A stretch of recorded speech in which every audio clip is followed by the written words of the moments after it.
became a mermaid not as a pearl in a clamshell, but as a girl in a locker room shower stall at the University of Pittsburgh pool during my junior year of high school.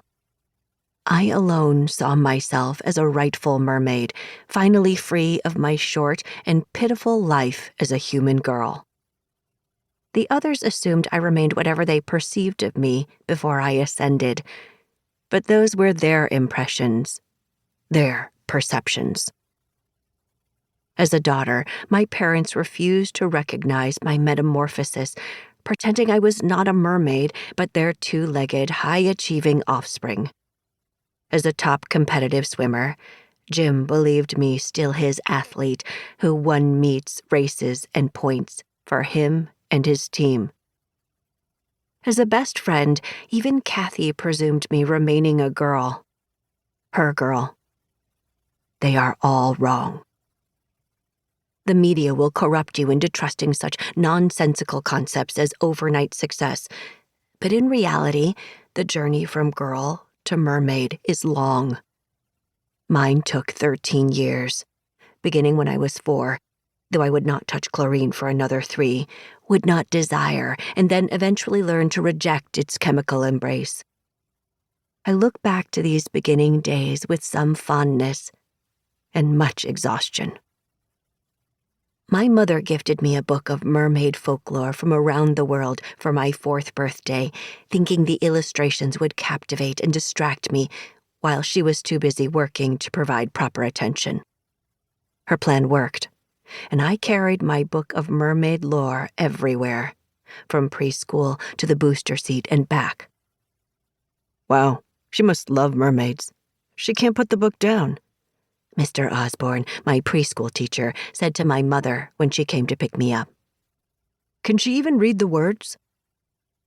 Of course she can, my mother huffed. She stormed off and tugged me away by my wrist. How dare anyone think her daughter illiterate, even at such a young age? Never mind, Mr. Osborne was more worried about the content, thinking my underdeveloped brain would be warped by the darkness penetrating each tale. Young girls disfigured, men drowned, voices silenced by witches. Never mind my mom did not read the book before she gifted it to me and remained wrongful in her thinking of mermaids as happy, bright, romantic. Never mind the book teaching me that the shadows inside need not be snuffed but treasured, that darkness existed to hide riches from ordinary mortals unable to handle their brilliance, and if I mustered the courage to dive into those veiled depths, these riches could become mine. I dreamt myths larger than my girl body could hold. Mr. Osborne, incredulous at my mother-approved precocity, would give me what he called his 5-finger test. He'd grab the book from my fingers, flip open to a random page, point to a grouping of 5 words, and challenge me to read it out loud. He'd hold up 5 fingers as if offering me a high five, planning to lower a finger with each word I recited wrong, until he'd wield a fist. A fist that never appeared because I delivered the correct words every time.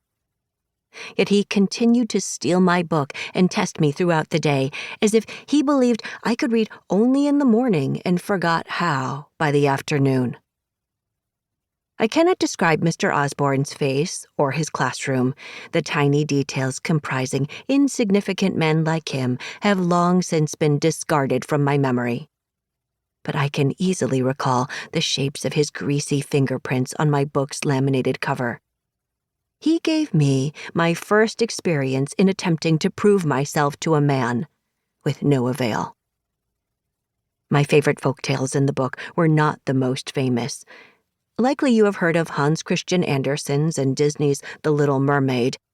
I have already told you to forget what you know, but I know you will not, because you are human and you are eternally trapped in your conventions.